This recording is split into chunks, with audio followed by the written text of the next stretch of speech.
Okay, this is Unit 9, Lesson 5, Video 2. This time we're going to solve more radical equations, but we have to be on the lookout for extraneous solutions.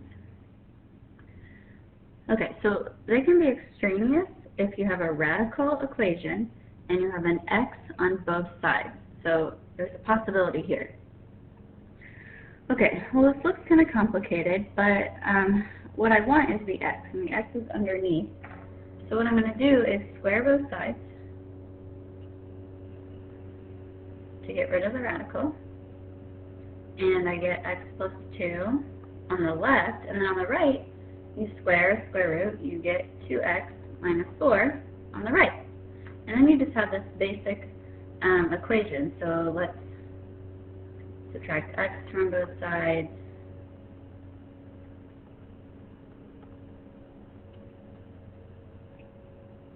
And then add 4. 6 equals x. Okay, we do need to check that.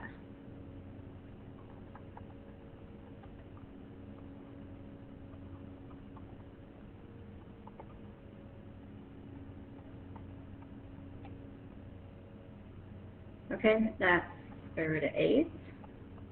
And 2 times 6 is 12, minus 4 is also square root of 8. So we're good there. Okay, we do the same thing here.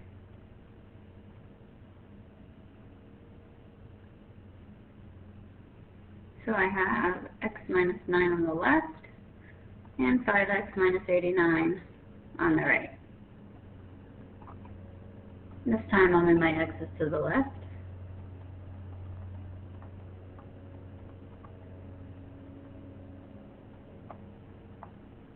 Add 9.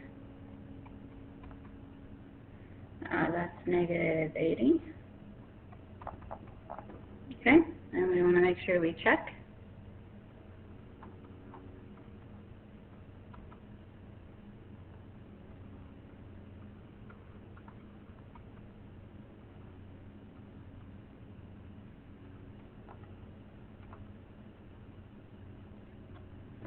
Uh, 20 minus 9 is 11, and 100 minus 89 is also 11.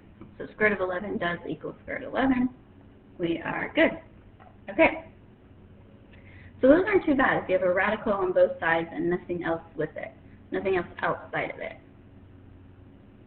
It's a little harder when you have a radical only on one side. There's nothing besides the x that's on the other side here. There's nothing outside of this radical on the right. So I have no choice but to go ahead and square both sides. Okay, so I get x squared, and then when you square a square root, you get what's underneath. So if you have a problem that you're solving and there's an x squared and an x, and this is a quadratic, so we solved these last unit in Unit 8. And what we want to do is get one side equal to 0, so then we can either factor or use quadratic formula. So I want to keep the x squared positive, so I'm going to move the terms to the left.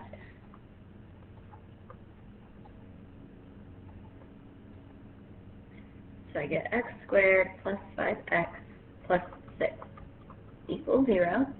So you can either factor or use quadratic formula. Factoring is not so hard here. X and x, you multiply to be 6 and add to be 5. That's 2 and 3. And then to solve, you set each piece equal to 0.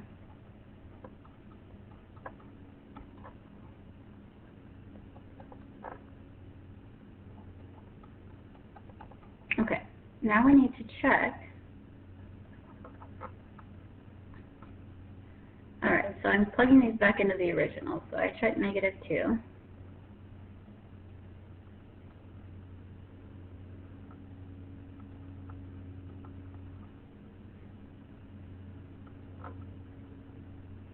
So that would be, okay. Well, you try to do the square root of negative 4 on your calculator and it doesn't work. So negative 2 is extraneous.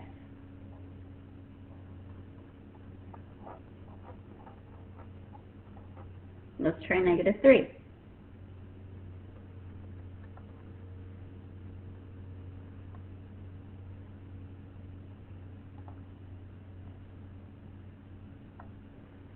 Oh, I did mess up though. Hold on. I accidentally put 16 instead of 6. Let me back up. Okay. So that's 4. Okay, then you take the square root of 4 when the radical's already there, and you get 2. 2 does not equal negative 2. So that one is extraneous. We'll try negative 3. Same thing happens here.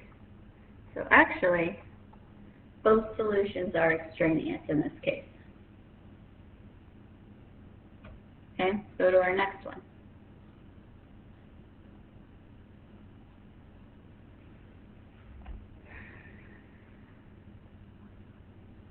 So I get negative 3x plus 4 on the left, and on the right I get x squared.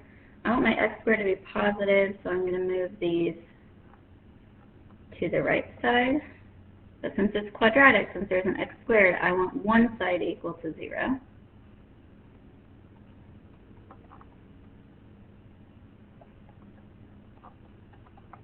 So then I can either factor or use quadratic formula. These are pretty easy to factor. I need a multiply to be negative 4 and add to be positive 3. So I need a negative 1 and a positive 4. Then I solve.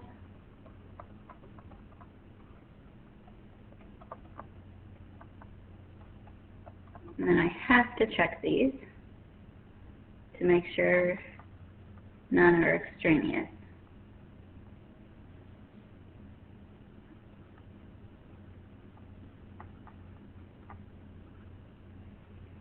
Okay, all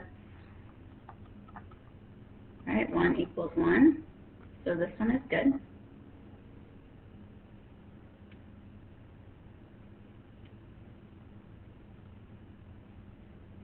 Now let's try negative 4.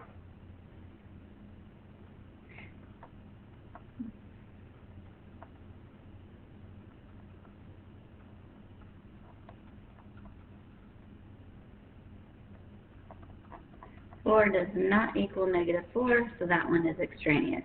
And just because it's negative does not mean it's always going to be extraneous. It just so happens in these 2 examples that we did. Okay. So Unit 9 assignment 8 is next.